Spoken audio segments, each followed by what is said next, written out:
Welcome everyone tonight to the June chapter meeting of the San Fernando Valley chapter of the Climate Reality Project. We're happy to see so many smiling faces on the Zoom this evening. We have a great program for you. As always, we would like to begin tonight with a land acknowledgement. And tonight's land acknowledgement will be read actually by someone from our partner chapter, the LA chapter. Andrew Ellis is a retired environmental scientist. He's also the executive director of the Eco Act Us Foundation, and he's had a career spanning environmental analysis, risk management, and climate leadership for many years.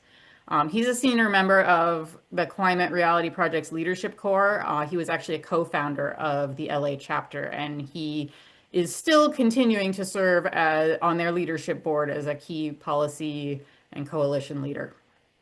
He's mentored climate leaders. So if you ever did the climate reality training, he has been one of those mentors multiple times. He's spent over a decade delivering presentations on sustainability, biodiversity, and renewable energy to all sorts of diverse audiences.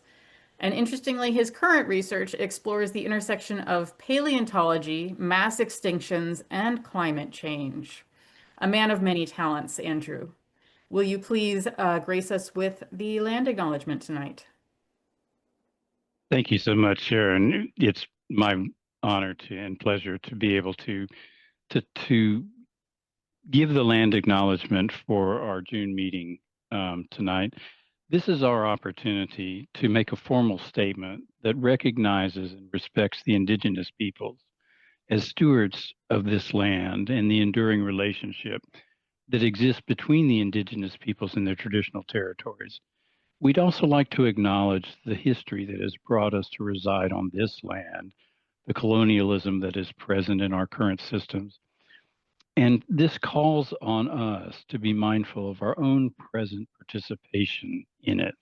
What we want to do is just sort of be mindful of the history of this land. And we acknowledge this evening that we are on the traditional territory, the unceded traditional territory of the Tongva, Quiche, Tataviam, and Chumash tribes. Thank you so much, Sharon, for this opportunity to say a few words about how strongly we feel about our Indigenous partners in this journey that we're on. Thank you, Andrew. That means a lot. And for those of you who are calling in from elsewhere, please feel free to mention the local tribes in your area in the chat so that we can acknowledge those as well. I myself am in Woodland Hills in the San Fernando Valley, so I'm calling in from Tongva territory with maybe a little bit of Chumash overlap. But we do like to acknowledge that even if you're calling in from outside the San Fernando Valley, you've got your own local tribes to think of tonight. All right. That said, it's 7:15. It is time for me to turn things over to Stephanie. But I just wanted to introduce you all quickly because Stephanie has had an interesting path to get here. So she didn't come to farming, the traditional way. She didn't grow up on a farm. She actually started in education. But what really changed things for her was watching her students, even those who struggled in the classroom, just light up in the garden and become confident and curious and proud of themselves when they could grow their own food. That experience also brought her back to her roots because her grandparents were farmers before they came to the US. And so she grew up watching her grandmother forage and holding on to the knowledge that she had of plants in everyday life, even once she was no longer a farmer. So the work that she's doing now is really deeply personal to her. It's about connection to the land and to the culture and to her community. These days, she's leading intergenerational programs where people of all ages can learn how to grow, cook, preserve food, whether they have their own backyard or are just working in a small space. She's also, advocating for immigrant farm workers with this work and bringing more awareness in the community to the realities of our farm workers and the fact that we depend on them. Fundamentally, Stephanie wants to create spaces that reflect her values, community, collective care, and belonging. And she's hoping that people don't just access food at their backyard community farms that she's creating, but that they feel rooted in something bigger. So now I invite you to sit back and hear from Stephanie about what she has created in the Valley. Thank you so much, Sharon, and to the Climate Reality Project representing us in the San Fernando Valley. I see some familiar faces. I was looking through the gallery. I am so excited that I'm actually able to speak. I know we've been going back and forth for almost like half a year now, so being here is truly special. I love being able to share what Shift Our Ways Collective is becoming, but I also like to start from the beginning when it was just an idea. I grew up in Los Angeles and I always considered myself a big city girl. I thought I never pictured that I would find myself in a garden space or a farming space. And as you can see, my background right here is where it all got started. My parents had this plot of land on the side of their home. It was owned by LADWP at the time. And this was back in 2020 when I was kind of transitioning from in-person classroom teaching to now we were moving into this virtual world of teaching, which was just way out of my own element because I was such a hands-on instructor. When we did switch to that virtual teaching lifestyle, I decided I needed to step away from the classroom, and I started really brainstorming like what were some of the most important things in that moment for me. It was still always going to be education, and it was going to be food and how we connected to our food. Also acknowledging that I didn't even know how certain fruits or vegetables grew or how they look like in the growing process. I'd love to see a show of, if you like do the little heart emoji, if you remember climbing a tree as a child.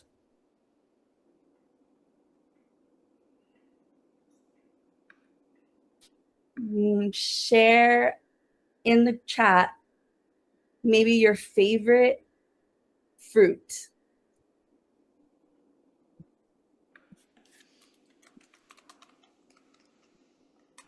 Cherries. I see nectarines. I see pomegranates, apples and bananas, blueberries and mangoes, raspberries. I didn't know raspberries or strawberries or sorry, raspberries, berries, or blackberries, like how they grew on a vine. I would have thought you just picked them from a tree. Uh, and that was a reality for a lot of us who are in this space now, is that we don't know where our food comes from and how many hands it takes until it reaches our own dinner table. I wanted to share a little excerpt. Sharon had mentioned my grandma was a forager. That's when I learned what foraging even was. I remember a very vivid example. We were walking to a Vaughn's that was about a 15-20 minute walk from us. My grandma lived in Highland. My grandma lives in Highland Park. If anyone's familiar, it's close to Pasadena, close to Eagle Rock. So she is over there. And I remember walking to this Vaughn's, and there's a nopal, which is like the cactus, and it's on the hill. And it's like kind of like on a lopsided slope like this. And my grandma has a glove, like a plastic glove, and a machete that she carries. And she just cut and foraged the nopal. And I was like, wow, okay, cool. I love it. But at that time, I didn't realize how much of a connection that would make for me later on to foraging. That was the norm for me, is that my grandma would pick up fruit randomly from our neighbors. And in exchange, whenever she would cook, she would go to the neighbors and she would share food. That's just to share a little bit about where this community aspect was. I just remember that food was always something to share. Uh, and you always reap what you sow when you share and when you're able to create this mindset of abundance. And that's getting us into the So Urban Backyard Farms and where it's getting started. So I'm going to share my screen now and get into the presentation. Can we see it now? Yay, Yeah, thank just you. go ahead and make it full screen. We should be good. Yes, perfect. Thank you. Here you are seeing the Reseda farm. And this is the Reseda farm most recently because it looked completely different. Some things I want to chat about today is meeting us, the founders. I am one of the 3 co-founders. It is woman founded. We will then go into some urban agriculture. What is urban agriculture? I'll talk about being a garden girl gang before we became the nonprofit that we are today. A little bit about advocacy and community, how we've built trust, some partnerships. Then we'll go into programs and events and how you can grow with us. So here we are, Stephanie, Madison, and Haley. When we first started, I was 22, Madison was 23, and Haley was 24. We were all 1 year apart. Madison is from Minnesota. She was born and raised on a farm. Her grandparents owned the Jasky Farms, and it was industrial style farming. Then we have Haley. Haley grew up in China. She moved here when she was 18 to go and attend UCLA. She finished UCLA with her bachelor's in biology, and she went back to school to study urban planning. I met Haley in the transition when she was going back to school to study urban planning. And then myself, as y'all have heard, I was an educator. I studied human rights and sociology. I went to Mount St. Mary's. Oh, excuse me, sorry. Did that kick me out? You're good. Oh, you can see my screen? Yes. Oh, amazing. Okay. Perfect. Thank you. I can't see my screen now. Okay, there you go. I met Haley December 2019, or yeah, I want to say 2018. 2000, it had to be 2019. So we met December 2019, and I met Madison February 2020. We were all volunteering for the same nonprofit, and we were planting trees in South LA. Our first teamwork bonding experience was actually organizing a gala for this nonprofit. Haley and I worked for the nonprofit, and Maddie was volunteering. And that's really how we got our connection. 3 months after I had started that job, Haley at the time was my supervisor. She told me she was quitting. So I said, "Oh, I'm right behind you. And by the way, I have this idea. My parents have this like land on the side of their home, and I just have this crazy idea that we can make it like a community space. It's empty right now, it's full of weeds, but I think we could do something here." And Haley was just as amped up. I mean, at that time, she was just about to start her new career in urban planning. And I just know that this was like an exciting moment when you think of urban agriculture. I'm going to switch over to the next slide. So urban agriculture is taking an empty space, whether it's just a space full of dirt, it's not even soil that is nurtured yet, and you're taking that space and you're turning it into a food forest, you're turning it into a garden or a farm, something that is productive.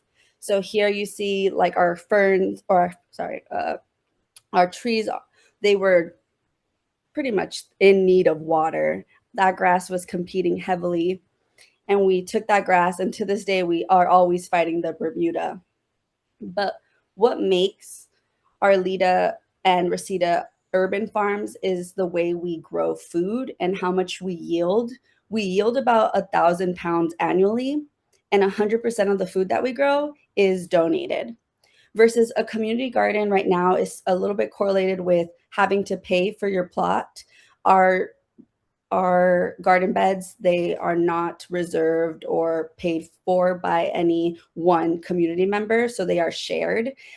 And the way that we are able to share our food 100% free is because of all the volunteers that come and support this work.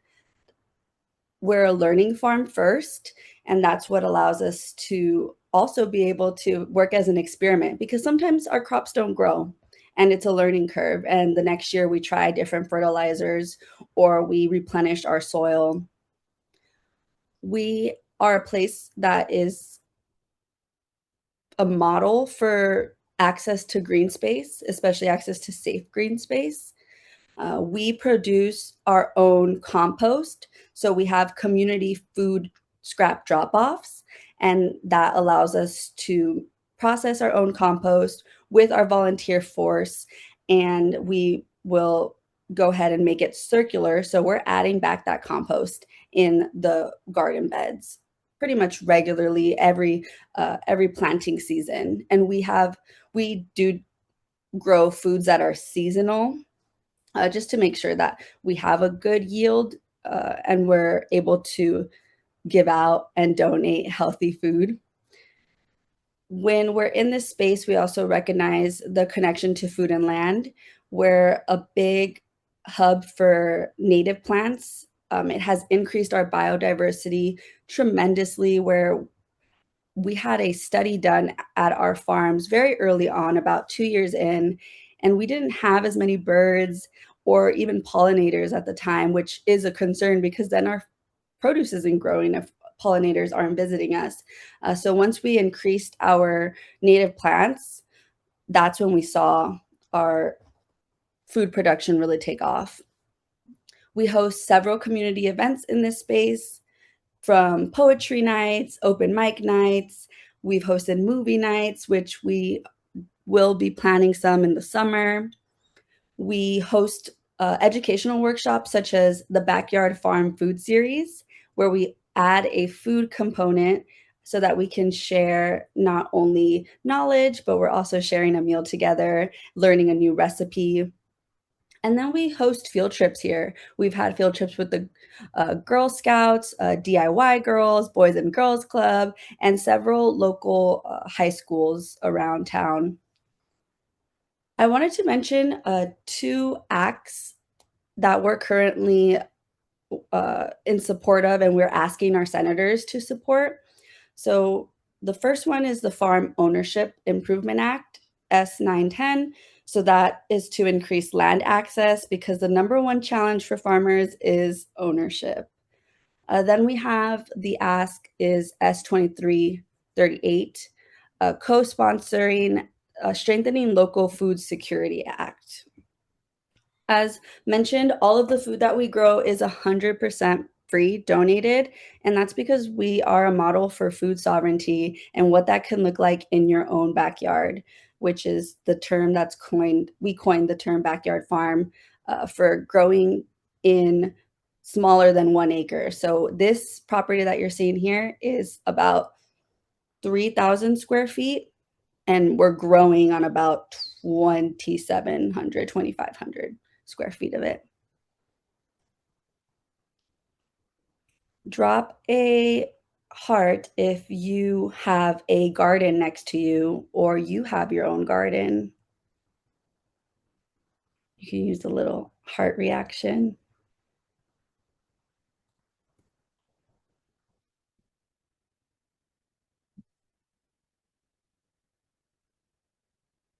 Yay. Oh,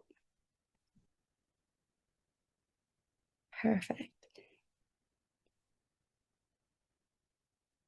Okay, our next spot is Reseda. So Reseda we acquired in 2022, and not acquired because we don't own it. We were invited to rent out the space, half and half with another nursery owner. At the time, she was selling like tropical house plants, different like varieties that were very unique, colorful, beautiful. And then she asked us to rent out the front space, and the front space is where we would grow the food. And then we also would host. But it wasn't until 2025, last year in March, when she decided she was going to sell from home. So we did take up the full lease, and with taking up the full lease, we have way more space to grow. So we're about just under half an acre of growing space at the Reseda farm. This farm is also zoned specifically for being used as a nursery space. And now we're able to sell our seedlings. We have a native plant nursery focus here. We've hosted native plant education classes in partnership with a native plant advocate, Antonio Sanchez. He is such a force to be reckoned with when it comes to really educating us on native plants and ancestral knowledge. We do practice agroecology here. One of our board members, he is solar punk farmer, Andreas, and he put up a whole banana plant composting section in the back where our chickens are. So if you guys have more questions about that too, we have banana plants at our Reseda farm. We have chickens. As of September 2025, we adopted 4 beautiful hens. Their names are Biu Biu, Hen Solo, Egg Sheeran, and Bok Bok Choi. Drop a little heart if you love chickens.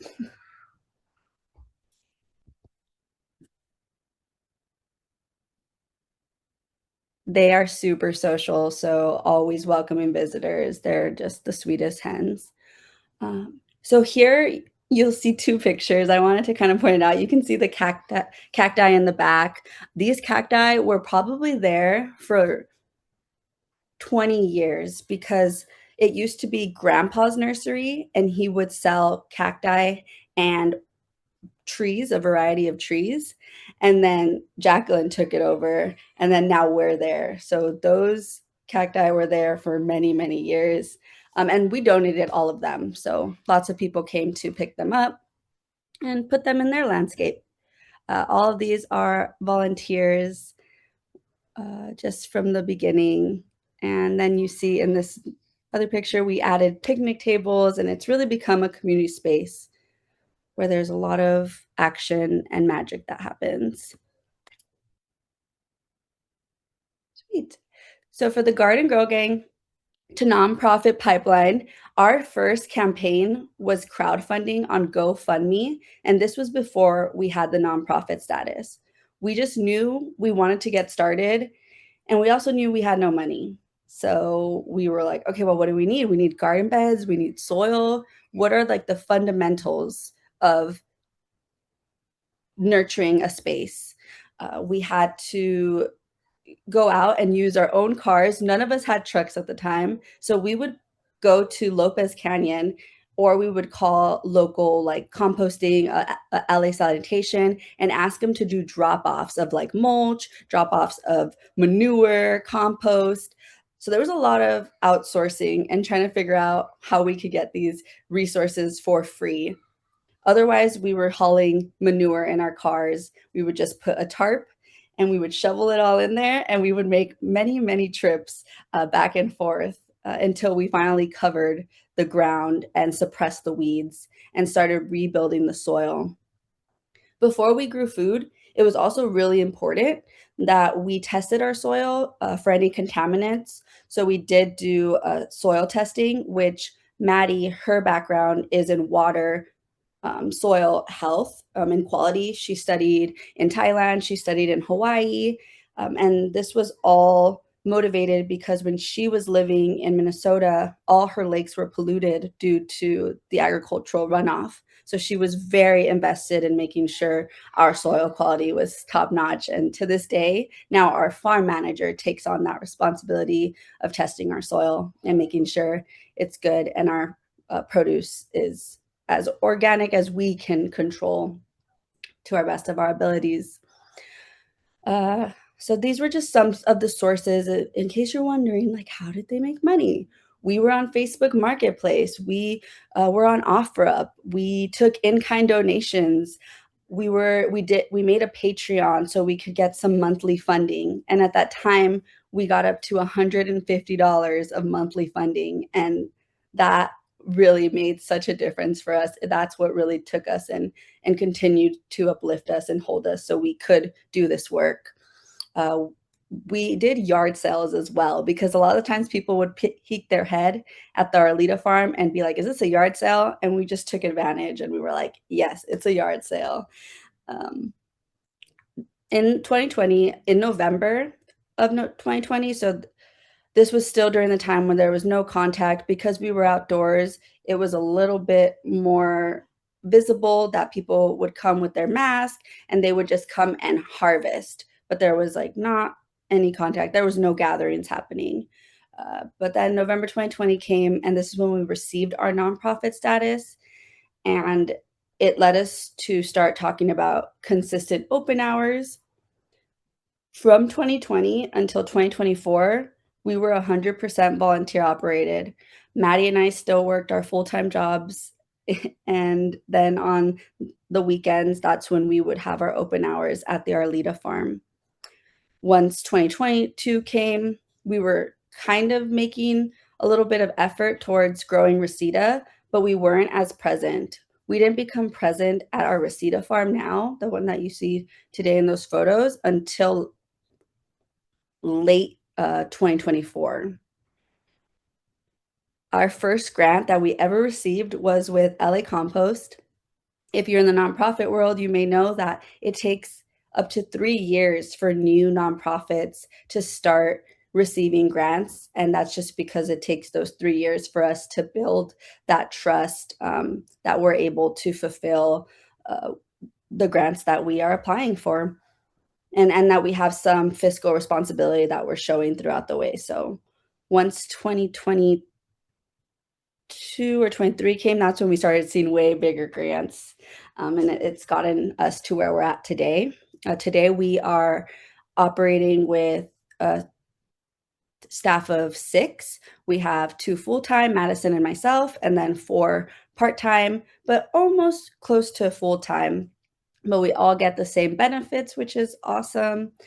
We have healthcare, we have our PTO. So yeah, it did take time to get there, but that first grant from LA Compost was so pivotal in getting us to where we're at today as well, because it helped us build trust along the way with other foundations and other grants that we were applying to. This leads me into building trust within our community. Showing up and being consistent was half of the battle. As mentioned, there were really long days when after work we would have our 6 to 9, and that was when we were just planning out for 4 hours straight amongst the founders and what it would become. And for the first 2 years, it was meetings almost every single day, 4 hours a day. So I think that really shows our commitment early on, but it's how we show up today as well. We carry it with us. Recently with the ICE raids, we've responded with the neighborhood solidarity markets to help families who've been impacted by ICE so that those street vendors can vend safely in our green spaces. We have stayed updated on the farm bills, and we ask our senators to support certain measures. We are keeping our harvest 100% free because it is part of being a model and showcasing that that is possible to be food sovereign and to work in community and to be able to continue to grow through your volunteer workforce and through these opportunities and workshops. We have composting food waste access 24/7 for drop off. And then when you drop off, you're able to come back and also pick up finished compost for your own gardens or spaces. We have field trips that we host. In building our partnerships, it's really important that we, I think, have like this shared vision that this is going to be accessible for everyone. No questions asked. Nature is for all. But we have LA Compost, Voces Unidas. They're now Voces Unidas in the San Fernando Valley. We're part of the National Young Farmers Coalition. the California Family Farmers Alliance, Patagonia Network, Girl Scouts. We have worked with CSUN a lot, UCSB, Sprouts Healthy Community Foundation, and the partnerships continue. And we are always looking forward to new partnerships annually, monthly, however we can share our space. I wanted to talk a little bit about our programs and events. What makes up S.O.W? Some of our core programs are our Youth and Community Harvest Internship. We are now going on to 4 years of having youth and community paid internships. We've had about 34 to 38 interns who have finished our program within these 3 to 4 years. And they have gone on to either work in solar powers, like they do that type of work, or they've become urban farmers at local farms in Los Angeles. Some of them work for LA Compost now. So the network has really stayed connected. We've even been able to see some of our interns who had siblings, now their siblings come and apply for our internships, which is really special. We have the Backyard Farm food series that you see. They're potting some natives, it looks like here. And the Backyard Farm food series started last year in September, and it's spearheaded by our farm manager and our farm education fellow. They work together on building a curriculum. It's like a lesson plan, and it's a hands-on learning class so that they could teach about some fundamentals of whether it's farming, taking care of your soil, or like pruning essentials. So it could be very beginner. In a sense, it's all beginner friendly because you do get that hands-on, but there are topics that maybe you didn't consider before. So I think all the topics have been really unique. And we are putting out a poll to continue seeing what people are interested in. So those are the main topics that we will continue to share. We have large group volunteer days, as mentioned. It takes so many people to make what we do at S.O.W happen. S.O.W is such a collage of all the hearts and all the sweat equity that has been poured into this space. It's a labor of love, but most importantly, I think it's also a shared vision that we can see the world in a way that is not only thriving, but it's also abundant and it's open for everyone. And I think that sometimes that can be really skewed when we see so much negative things going on, but it's these little pockets that really add that hope for our communities. And when we are a little hyper local in that way, because we are central in the San Fernando Valley, both of our spaces are, but I think that's what makes it really special. And it allows us to connect in a deeper way because we all want what's best for our communities. Then we have Get Out and Garden. This is one of our favorite programs. It really fills my cup as the former educator. We do lesson plans, which it's all day activities. And the idea came because we had a lot of grandparents who would bring their grandchildren to the farm. In the early days when we first started, a lot of the grandparents we got to know would be like, yeah, I'm taking care of my grandson, my son, or my daughter. You know, they work or they live all the way in Rancho Cucamonga. And when they come here, like, I want to take them places. And so the Arleta one specifically is the one I'm thinking about, is this like connection point. This is where the Get Out and Garden started, and where we would see grandparents, caregivers, and children just really show off their curiosity. So we have live food demonstrations. They get fun activities where they can make arts and crafts that are related to the theme. So a lot of times they are making like insects and insect terrariums, or they are learning how to identify native plants or crops. They're learning about seed identification. So topics can vary, but it's always a fun time because we really put a lot of love and thought into it. We even have prizes for them. we make sure they have snacks because kids need snacks all the time. And yeah, that leads me to some of our programs that are happening this month. So I'm hosting a Farm and Mingle on June 24th. We're going to talk food systems, urban farming, and we're going to be sharing some cowboy caviar. This will take place at the Arleta Farm in the evening. This Saturday, we have our second Get Out and Garden. We only host 3 per year. Very intentional, because if we tried to host one every single month, we would burn out. So much planning goes into our Get Out and Gardens. So we have our student chef who will be performing a live food demo, and everybody's going to be able to be hands-on. There are prizes and there's activities.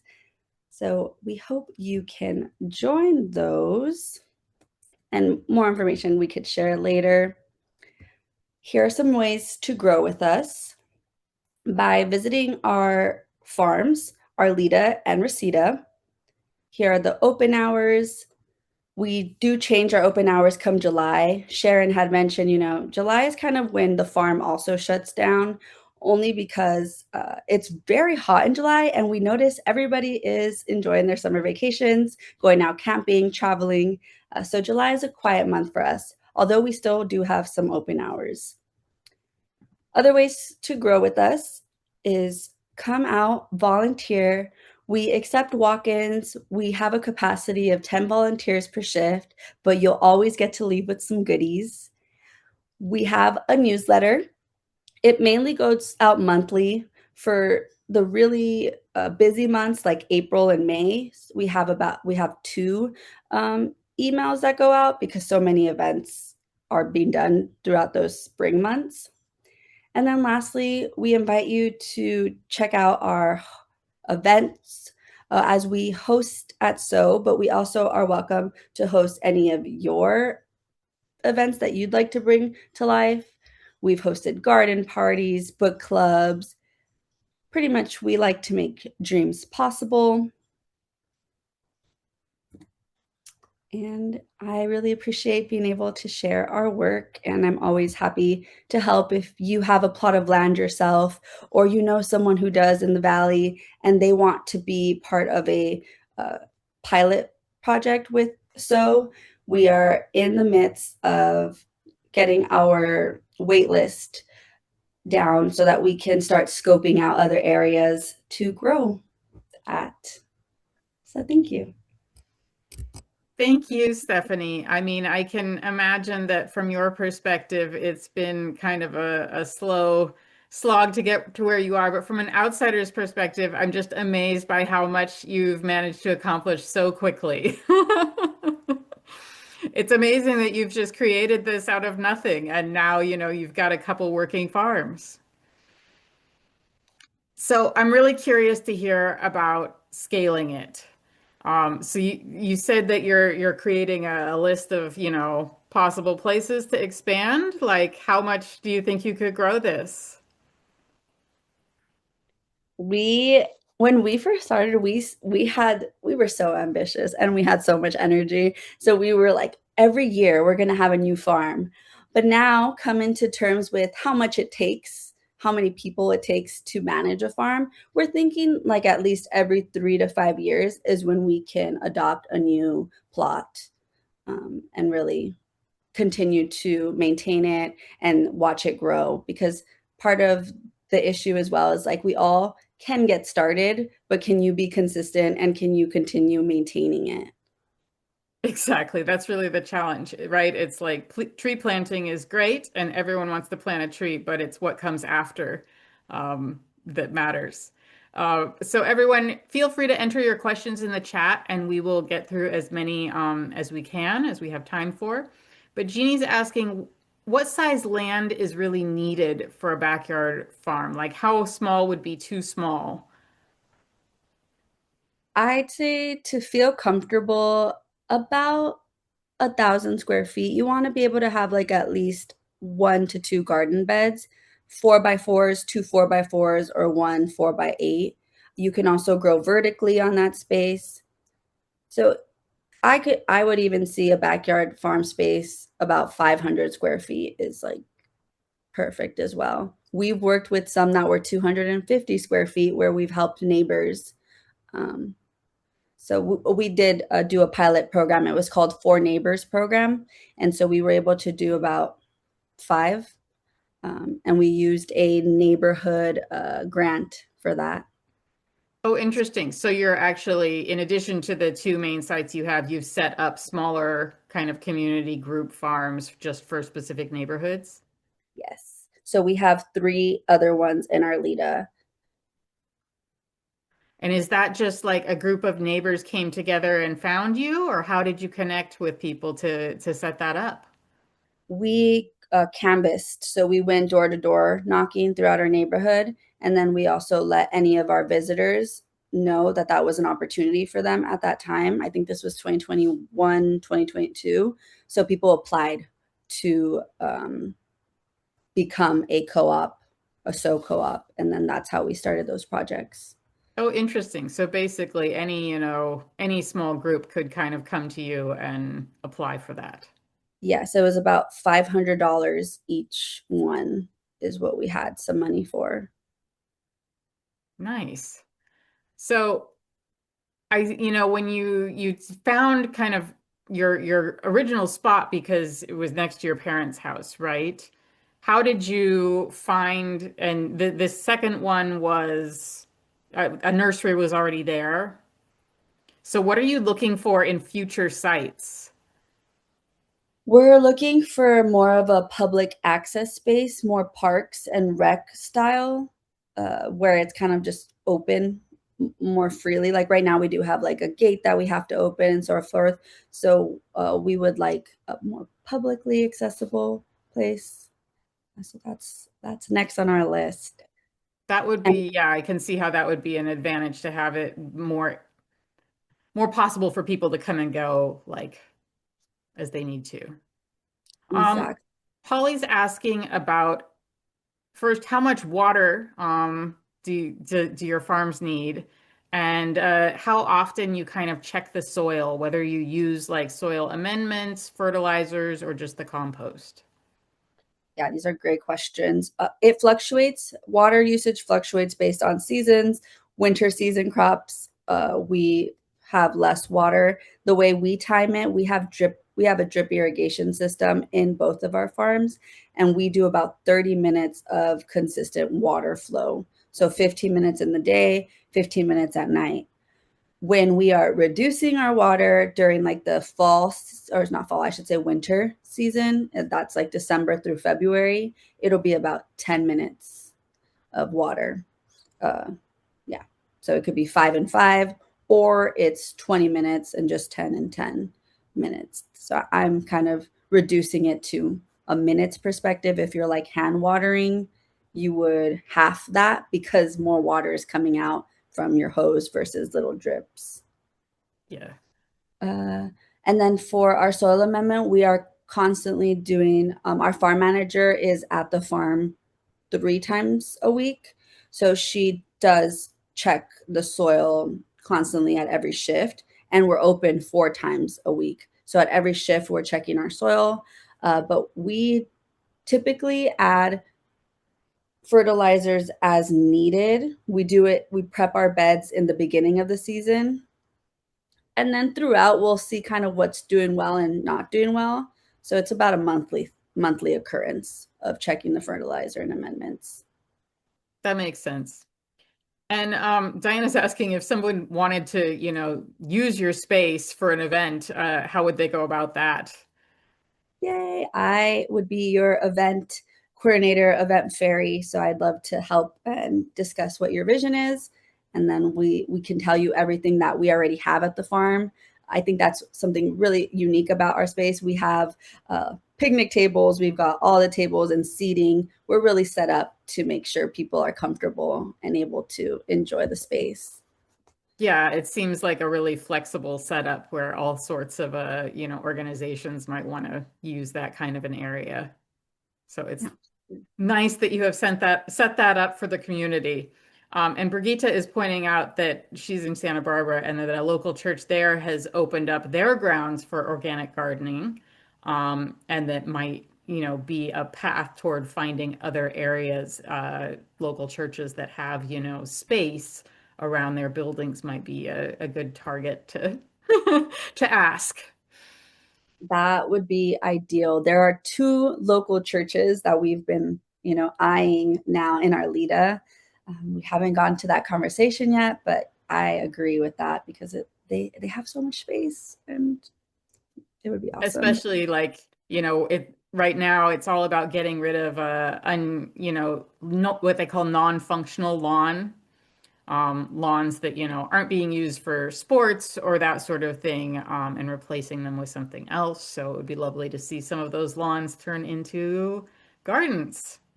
Jeannie's also asking if schools are a possibility. Have you set up gardens at schools? We've done gardens for JFK in Granada Hills. We've worked with Gals LA. They're like a charter school. We've done one for the Magnolia Science Academies. I think for schools, although it's like possible for us to like share our resources because it is, protecting our kids and our youth, they're not really open all the time. So that kind of takes us away from like we want to be able to have a little bit more open hours, a little bit more flexibility. But we're not closed off to when we're able to partner with the school doing so. Makes sense. Yeah. School, as an LAUSD parent, there are an awful lot of restrictions about what you can and cannot do at an LAUSD site that might make it difficult. So I'm curious kind of about your learning process as you guys really got into this. Were you all, more or less experienced veggie gardeners before you began? How'd that go the first year? Oh my goodness. Well, the first year there was a fire, a big fire in 2020.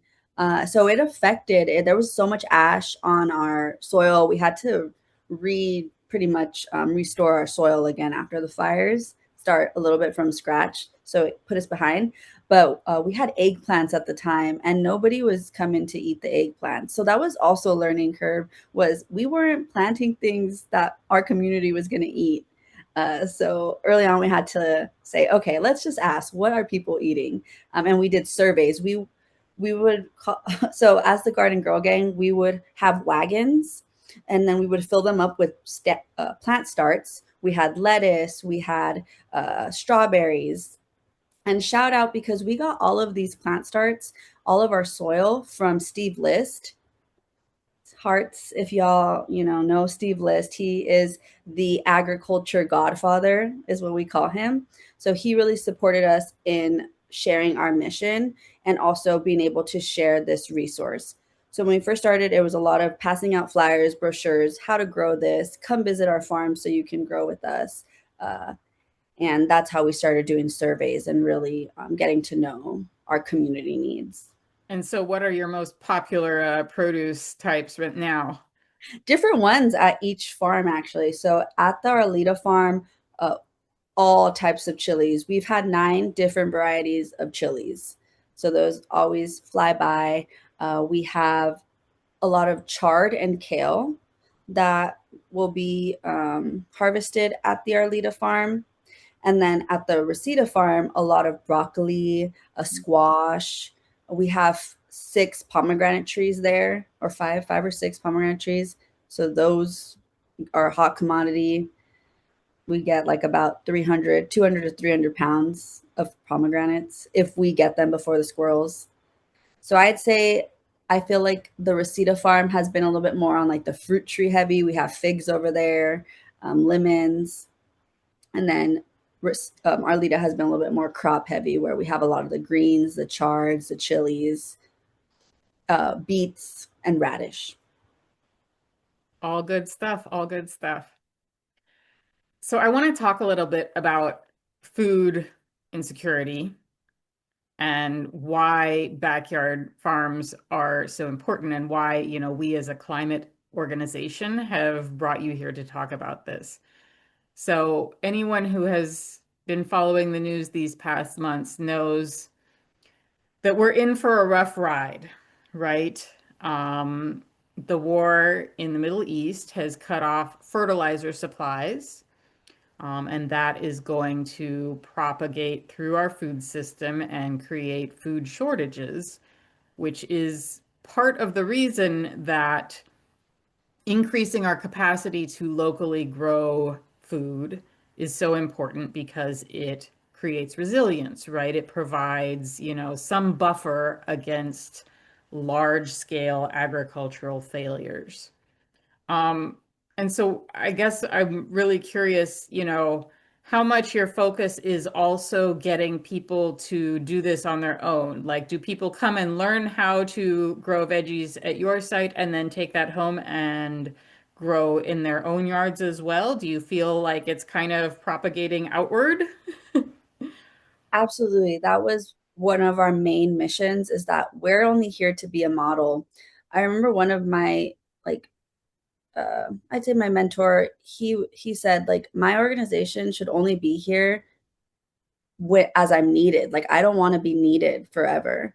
And I feel like that same, like, instinct kind of serves for us. Like, we want to be able to make sure people know how to grow their own food. And that also stemmed from Steve List.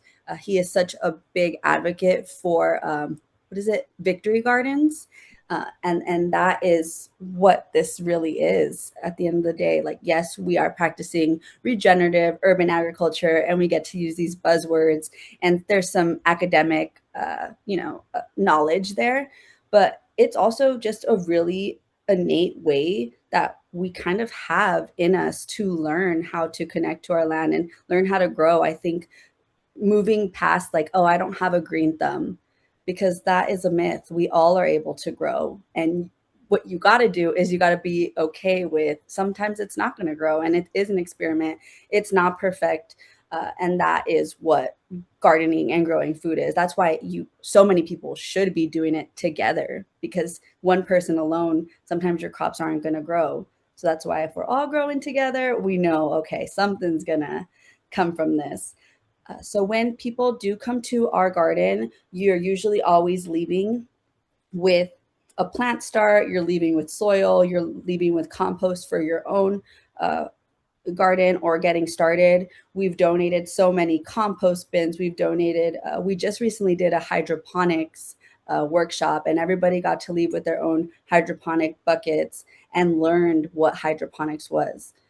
So we're not falling short on the education part, and making sure that we're uplifting people who, they just want to get started, and they also are building their own confidence, because we got the opportunity to build and to learn and make mistakes, and it's okay. I love that. As someone who gardens and fails a lot, it's a great attitude. Jeannie's asking, how do you learn about testing soil? What do you look for when you say that you tested the soil before you began? When our first tests were looking for lead, mercury, any of the common toxic metals that you find that are leached in our soil. So those were the first ones that we found. Now it gets a little bit over my own head. That would be a question for our farm manager, because now we send it off all the way to, like, the East Coast, to a lab in the East Coast, I think in Massachusetts, and they do our soil test, and then they send it back to us. We also partner with LA Compost, and they're frequently doing soil testing, and they'll take samples of our soil, of our compost, and they check it with us, which is also a resource I can share. So her name is, I'm spacing on her name, but she is one of the main soil educators with LA Compost. But she also has her own side quest where she teaches workshops on soil, and soil testing. So I can share that a little That would after be this. great information just because, especially, for those of us who live in the valley, there is so much groundwater pollution in various areas, and people aren't always sure if they live on one of those plumes or not, if their, home area was, affected by some of the Rocketdyne pollution or something else. So it's really good for people to know, as well as, the impact of wildfire smoke and remediation afterward. So I feel like soil remediation is something that people are learning more about as it becomes more and more relevant to us. Absolutely. I advocate for soil testing and soil health because it's always better to be safe than sorry. So grow in pots, grow in containers, raise beds as much as possible. Raised beds are always a good bet. I do want to point out that, lots of people are kind of brainstorming in the chat. Terry mentioned that she knows of a Valley LA Rec and Park facility that is hoping to offer an edible garden program. Maybe there could be a potential collaboration there. So, feel free to save the chat after the meeting, and I can connect you with anyone that you wanted to chat with further. We're also hoping that you can share your email in the chat, maybe, because I know that some people are going to want to reach out to you afterward with their ideas or proposals, since I can see this is sparking a lot of interest from everyone. And I will also just throw out there for everyone a couple of future things. So she mentioned, that this Saturday they've got the Get Out and Garden program. We're also hoping that sometime in the future, maybe in August or September when we reconvene, we can do a Climate Reality Volunteer Day, and maybe a group of us can go together to volunteer in Reseda. That would be fun. Kind of get some of our climate people together to see the farm. I also want to toss out there that each year we participate in the Wild and Scenic Film Festival, which this year is going to be Saturday, September 26th. And that the organizer has already informed me that one of these short films they will be showing this year, somebody makes an appearance. I believe So Collective is in one of the movies that we will be showing at the Wild and Scenic Film Festival. So mark your calendars for September 26th if you want to see that. Stephanie, what you want to tell us what the film that Is it was it From Soil to Soul? I believe so. Yeah, Margaret she actually designed our SO logo, fun fact, way early. And she was one of our first volunteers ever. When we look back at the list, it was Margaret and then one other person under her. And yeah, I think that is really such a full circle moment.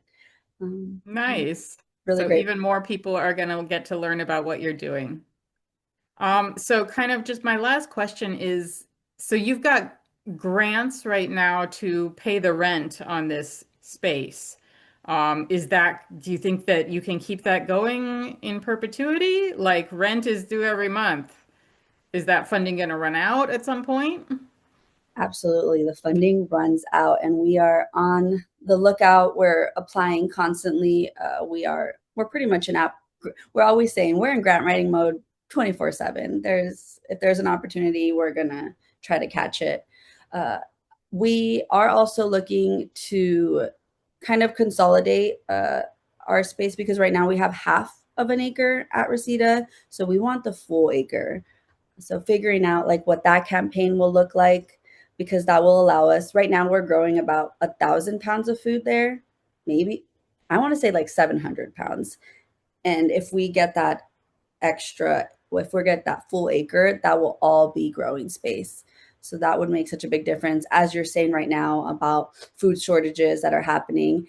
And that's always what we anticipate for as well. Like, not only do we want to teach you about food waste, but we also want to teach you about like food sovereignty. So they really go hand in hand.